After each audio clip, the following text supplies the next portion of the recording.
Students का protest Jharkhand में भी हो रहा है। 13 दिन से छात्र धरने पर बैठे हैं, लेकिन अब तक हेमंत सोरेन की सरकार ने स्टूडेंट के साथ संवाद शुरू नहीं किया है।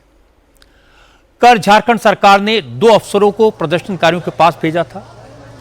छात्रों से मुख्यमंत्री के साथ बात करने वाली डेलीगेशन में शामिल लोगों के नाम मांगे थे। आज सुबह ही सरकार को धरने पर बैठे 8 स्टूडेंट्स के साथ साथ कुल 11 लोगों के नामों की लिस्ट भेज दी गई। छात्रों ने सरकार से कहा कि वो तुरंत बातचीत के लिए तैयार है। सरकार बातचीत की जगह और वक्त तय करे, लेकिन अभी तक सरकार की तरफ से कोई जवाब नहीं मिला है। धरने पर बैठे स्टूडेंट्स अभी भी सरकार के बुलावे का इंतजार कर रहे हैं। हालांकि इस मामले में सीआईडी की जांच जारी है। आज भी जांच में जेपीएससी एग्जाम में गड़बड़ी के और कई बड़े खुलासे हुए। सीआईडी ने इस मामले में 5 और आरोपियों को अरेस्ट किया। अब तक कुल 19 लोगों को गिरफ्तार किया जा चुका है। आज सीआईडी की टीम ने रांची से मनोज कुमार, उमाकांत उराव, रोशन और धर्मेंद्र कुमार के अलावा लखनऊ के रक्षक सिंह को भी पकड़ा। इन लोगों से पूछताछ में जो जानकारी सामने आई वो चौंकाने वाली है। लखनऊ से अरेस्ट किया गया रक्षक सिंह टीडीपीएल कंपनी में अकाउंटेंट था। टीडीपीएल ने ही एग्जाम कंडक्ट कराया। टीडीपीएल के अकाउंटेंट रक्षक सिंह ने जेपीएससी का एग्जाम दिया और पास भी हो गया। उमाकांत उराव ने भी इस बार जेपीएससी का एग्जाम क्लियर किया था। उमाकांत उराव सिर्फ कैंडिडेट नहीं था, वो अभय तिवारी के गैंग के लिए दलाल के तौर पर काम कर रहा था। कैंडिडेट से डील कराने में उसकी भूमिका सामने आई है। 2 आरोपी रोशन केरकेट्टा और मनोज कुमार ने भी इस बार ही जेपीएससी सिविल सर्विस का एग्जाम क्रैक किया है।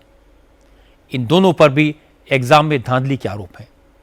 सीआईडी को लोगों के कब्जे से डिजिटल डिवाइसेस मिली हैं। इनमें जेपीएससी एग्जाम से जुड़े कई अहम सबूत हैं। पैसा लेकर जिन लोगों को इन्होंने एग्जाम पास कराने की गारंटी दी थी, ऐसे 2 दर्जन से ज्यादा लोगों के नाम भी सीआईडी को पता लगे हैं। आज हमारे संवाददाता अभय पाराशर पकड़े गए आरोपी मनोज कुमार के घर पहुंचे। घर पर मनोज की मां थी। उन्होंने कहा कि बेटे ने जेपीएससी एग्जाम क्लियर किया है, ये उन्हें नहीं मालूम। जेपीएससी में कोई घोटाला हुआ, इसकी जानकारी भी उनके पास नहीं है। मनोज कुमार की मां ने कहा कि निष्पक्ष जांच हो, जो दोषी है उसके खिलाफ एक्शन हो। उम्र क्या है मनोज की? अभी क्या कुछ काम वाम कर रहा था या अभी पढ़ाई कर रहा था? क्या उम्र है मनोज की? पढ़ रहा है अभी, और काम भी उसको हुआ, लेकिन वो काम कर जा रही। अब पढ़ाई कर देखिए हो सकता है। ये जीपीएससी का जो एग्जाम था वो क्या उसने पास किया है? उसमें उसका नंबर आया? हम नहीं जानते। नहीं जानते। तो अब सीआईडी ये कह रही है कि जो मनोज है आपका बेटा, उसके ऊपर ये आरोप है कि जो प्राथमिक परीक्षा हुई थी उसमें धांधलेबाजी घोटाला उसने किया है अभय तिवारी के साथ मिलके। कुछ क्या जानकारी है आपको? हमको कुछ जानकारी नहीं। कोई जानकारी नहीं। मजे की बात है कि सीआईडी तो सिर्फ जेपीएससी एग्जाम में गड़बड़ी की जांच कर रही है, लेकिन प्रोटेस्ट करने वाले स्टूडेंट्स अलग अलग एग्जाम्स को लेकर अपनी इन्वेस्टिगेशन रिपोर्ट लेकर बैठे हैं। धरने पर बैठे छात्रों ने उन एग्जाम्स की लिस्ट बनाई है जो करप्ट सिस्टम की भेंट चढ़ गए, जिनमें नौकरियों की खुली बोली लगी। इस लिस्ट को देखकर लगता है कि झारखंड में सरकारी नौकरियों का कोई एग्जाम ईमानदारी से हुआ ही नहीं। छात्रों ने बताया कि जेएसएससी सीजीएल का एग्जाम 2024 में हुआ, उसमें नौकरियां बेची गई, पेपर भी लीक हुआ। जेएसएससी जेई 2021 और 2022 में भी धांधली हुई। जुलाई 2022 में पेपर लीक होने की वजह से एग्जाम कैंसिल हुआ। 2023 में जब एग्जाम दोबारा हुआ तो गड़बड़ी की वजह से कट ऑफ अचानक पड़ गई। जेएसएससी लैब असिस्टेंट के एग्जाम में स्टूडेंट्स ने कंप्यूटर लैब हैक होने का आरोप लगाया। छात्रों ने कहा कि सॉल्वर गैंग ने एग्जाम सेंटर के बाहर से ही पेपर सॉल्व कर दिया। जेएसएससी पीजीटी से लेकर जेपीएससी तक टीडीपीएल ने हर एग्जाम में खेल किया। जेएसएससी पीजीटी के एग्जाम से पहले पुलिस ने 10 लाख रुपए लेकर परीक्षा पास कराने वाले सिंडिकेट को पकड़ा था, लेकिन सरकार ने इस केस को रफा दफा कर दिया। इस गैंग के पास से पुलिस को ब्लैंक चेक और कैंडिडेट्स के डॉक्यूमेंट्स तक मिले थे। जेएसएससी उत्पाद सिपाही एग्जाम में भी पुलिस ने 159 कैंडिडेट और सॉल्वर गैंग को मिलाकर 166 लोग अरेस्ट किए थे। इस मामले को भी दबा दिया गया। जेएसएससी आईटीआई इंस्ट्रक्टर की भर्ती में सही जवाब लिखने वाले कैंडिडेट फेल कर दिए गए। जेएसएससी सहायक आचार्य में भी कट ऑफ घोटाला करके पैसे देने वाले कैंडिडेट को फायदा पहुंचाया गया। स्टूडेंट्स खुलकर कह रहे हैं कि जेपीएससी जेएसएससी एग्जाम्स में नौकरियां बेची गई। जिन्होंने पैसे दिए उन्हें ज्वाइनिंग मिली, जिन्होंने पैसे नहीं दिए उन्हें बाहर कर दिया गया। स्टूडेंट्स ने आज एक लिस्ट प्रोटेस्ट साइट पर लगाई। इसमें बताया गया है कि किस एग्जाम को पास कराने का रेट कितना था। ये नौकरी बिक्री केंद्र जेपीएससी डीएसपी के लिए 1.2 करोड़, एफआरओ के लिए 80 लाख, बीडीओ के लिए 90 लाख, सीओ के लिए 1 करोड़, ये जेपीएससी है। और जेएससी सीजीएल के लिए 70 लाख, बीएसओ के लिए 40 लाख, पीजीटी के लिए 30 लाख, एसआई के लिए 39 लाख, जेई के लिए 25 लाख। और ये जो रेट लिस्ट हमने आपको दिखाई, ये स्टूडेंट्स के बेहद गंभीर आरोप हैं और ये तमाम स्टूडेंट्स इस वक्त हमारे साथ मौजूद हैं। ये जो रेट लिस्ट मैं देख रहा हूँ, ये क्या है रेट लिस्ट, कैसे लगाई, क्या पहले अपना नाम बताइए। मेरा नाम सुरेंद्र साहू है, मैं रामगढ़ से हूँ सर। यहाँ जेपीएससी और जेएसएससी का दोनों बिकता है नौकरी। झारखंड में नौकरी और उद्योग चलता है, जिसको लेना है पैसा लेकर आवे या नौकरी ले जाए। जैसा पैसा वैसा नौकरी देंगे आपको हम, चाहे आपका डिग्री कोई भी हो। अगर डिग्री नहीं हो तो डिग्री भी आपका सेट हो जाएगा।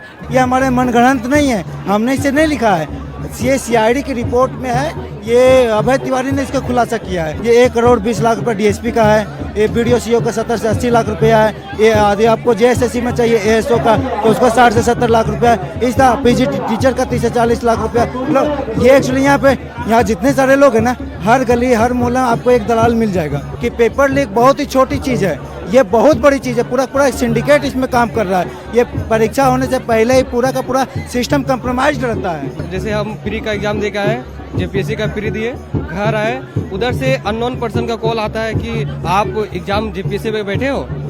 तो हम पूछते कौन है आप, तो बोलते नहीं आपका ये उम्र सीट है, आप ये है, आप यहाँ पे मिलिए, आपका जेपीएससी में करा देंगे, आप मुझे इतना पैसा दीजिए, इतना करा दीजिएगा, ये ऐसे सेटिंग होगा, आपको ये पद देंगे। ऐसे करप्ट हो रहा है और इस टाइप से सीट भी गिरा है। डेट लिस्ट ऐसे लगता है जैसे फॉर्म निकलता है, नोटिफिकेशन जैसे जेपीएससी का निकलता है। पूरे झारखंड में दलाल जो होते हैं वो एक्टिव हो जाते हैं और स्टूडेंट को अपने ओर आकर्षित करने में, और उन्हीं के द्वारा ये रेट लिस्ट दिया जाता है कि आपको ये पोस्ट चाहिए तो आपको इतना लगेगा, जिसमें से कुछ पैसा आपको एडवांस के तौर पर देना पड़ेगा और सारे सर्टिफिकेट देने पड़ेंगे और ब्लैंक चेक देना पड़ेगा। उसके बाद उस छात्र को अपने ओर अट्रैक्ट करके फिर उसको झांसे में लेकर के सारा चीज़ तय किया जाता है। आज ही झारखंड विधानसभा का मॉनसून सेशन शुरू हुआ। सदन की कार्रवाई शुरू से पहले बीजेपी और एजेएसयू के विधायकों ने एग्जाम्स में घोटालों के खिलाफ प्रोटेस्ट किया। एजेएसयू के एमएलए निर्मल कुमार महतो उर्फ तिवारी महतो रेट लिस्ट का पोस्टर पहनकर विधानसभा पहुंच गए। निर्मल महतो ने कहा कि झारखंड सरकार ने मॉनसून ऑफर लॉन्च किया है। जिनके पास पैसा है उन्हें न डिग्री की जरूरत है, न एग्जाम में अपीयर होने की जरूरत है, वो रेट लिस्ट के हिसाब से पैसा देकर नौकरी पा सकते हैं। निर्मल महतो ने कहा कि हेमंत सोरेन की सरकार छात्रों से बातचीत का दिखावा कर रही है, जांच भी खाना पूर्ति के लिए है। हेमंत सोरेन की सरकार को बर्खास्त किया जाए, उसके बाद ही इस घोटाले की सच्चाई सामने आएगी। सरकार का मानसून ऑफर चल रहा है और ये काफी मानसून ऑफर अच्छा है। जो भी बिना पढ़े लिखे लोग या दूसरे राज्य के लोग भी इसमें इस ऑफर में नौकरी ले जा सकता है। झारखंड सरकार के मंत्रियों से और यहाँ के विभाग के अफसरों से मिलिए और डायरेक्ट नौकरी ले सकता है। डीएसपी का अलग रेट है, बीडीओ का अलग रेट है, सीओ का अलग रेट है, अनुमंडल पदाधिकारी का अलग रेट है और जितने भी पदाधिकारी लोग हैं उसका अलग अलग चार्ट रेट है। डीएसपी का क्या रेट है? 2 करोड़ से 2.5 करोड़ में हो जाएगा।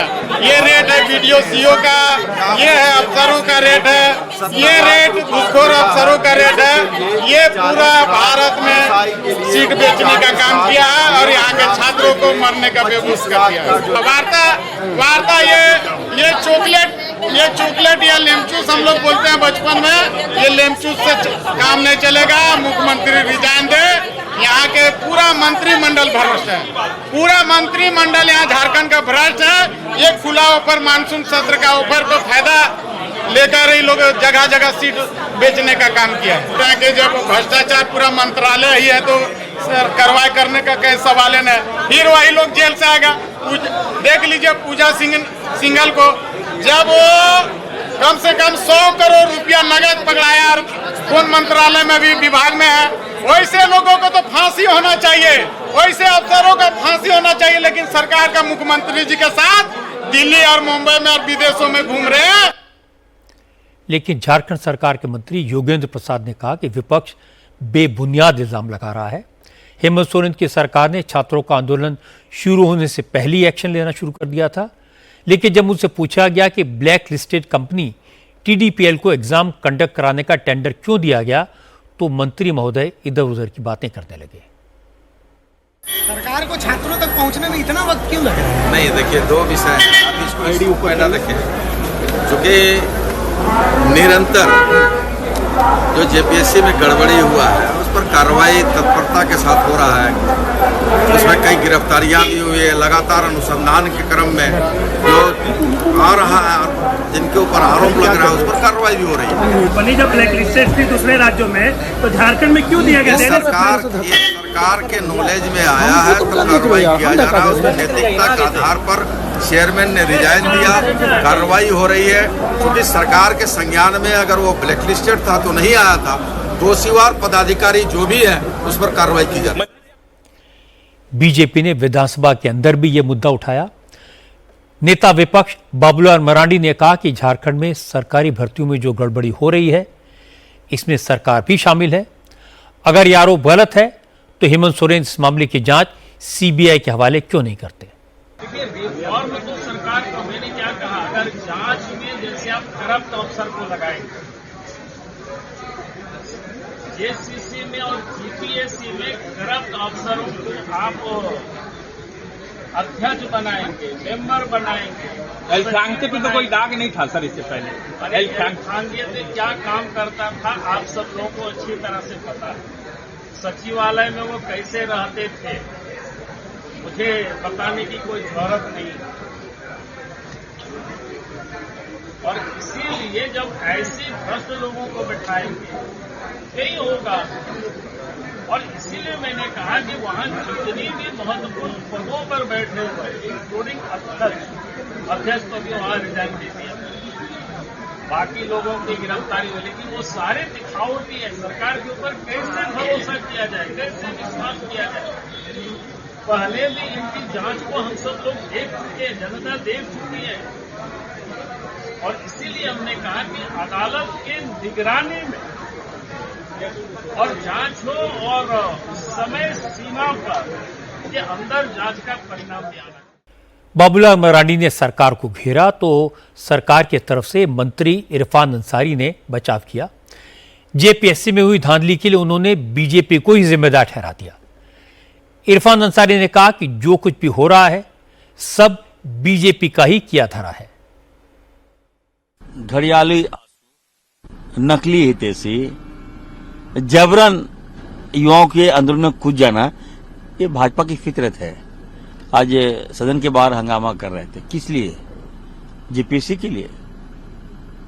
जेपीएससी को भ्रष्टाचार की नींव किसने डलवाया? युवाओं को भविष्य के साथ खिलवाड़ किसने किया? युवाओं को बर्बाद किसने किया? ये भाजपा के लोग ने किया। पहली बार मुख्यमंत्री कौन बना इस राज्य का? बाबूलाल मरांडी जी। और जेपीएससी घोटाला वहीं चालू कर दिया। पूरा भाजपा का परिवार अगर आप देखिएगा तो सब जेपीएससी भ्रष्टाचार में लिप्त होगा। इनके बाल बच्चे कोई ना कोई सीओ होगा, कोई बीडीओ होगा, कोई डीएसपी होगा। और आज आप हितैषी बन रहे हैं। आज युवाओं के साथ हम लोग खड़े हैं। युवाओं को जो आंदोलन है, हमारे लोकप्रिय मुख्यमंत्री जी खड़े हैं। झारखंड की हेमंत सोरेन सरकार में कांग्रेस भी शामिल है। इरफान अंसारी हेल्थ मिनिस्टर हैं, इसलिए सरकार का बचाव कर रहे हैं। लेकिन राहुल गांधी और प्रियंका गांधी ने झारखंड में हुए घोटालों के बारे में एक लफ्ज नहीं बोला। इससे यहां के छात्रों में नाराजगी भी है। आज राहुल गांधी ने झारखंड में स्टूडेंट के प्रोटेस्ट पर बयान तो दिया, लेकिन साफ साफ बात नहीं की। झारखंड के स्टूडेंट्स अपने हक के लिए प्रोटेस्ट कर रहे हैं, प्लीज उनको सपोर्ट करें। देखिए, स्टूडेंट प्रोटेस्ट जो देश में हो रही है, एजुकेशन सिस्टम के खिलाफ हो रही है। मैंने साफ कहा है, देहरादून में कहा है, कोटा में कहा है और इलाहाबाद में जाकर कहने वाला हूं, हमारा एजुकेशन सिस्टम कोलैप्स्ड है, बहुत महंगा है और ऑप्रेसिव है। हर सरकार को स्टूडेंट्स की बात सुननी चाहिए और एजुकेशन सिस्टम को बदलने के लिए एक्शन लेना चाहिए, चाहे वो कांग्रेस की सरकार हो, नेशनल सरकार हो या झारखंड की सरकार हो। अब तो इस बात में कोई डाउट नहीं है कि झारखंड में नौकरियां बिकती हैं। यह भी साफ है कि एग्जाम्स में सेटिंग होती है। यह काम ऑर्गेनाइज सिंडिकेट करता है। इस बात के भी सबूत मिले हैं कि पेमेंट कैश में भी होता है, चेक से भी होता है और डिजिटल पेमेंट भी हो जाता है। मतलब सारा काम खुलेआम। छात्रों का सिस्टम पर विश्वास नहीं है। राज्य सरकार टीडीपी जैसी कंपनी को ब्लैकलिस्ट क्यों नहीं करती? इस मामले की जांच सीबीआई को क्यों नहीं सौंपती? भ्रष्ट अधिकारियों का ट्रांसफर क्यों नहीं करती? ये सवाल हेमंत सोरेन की सरकार के मंचा पर संदेह खड़ा करते हैं।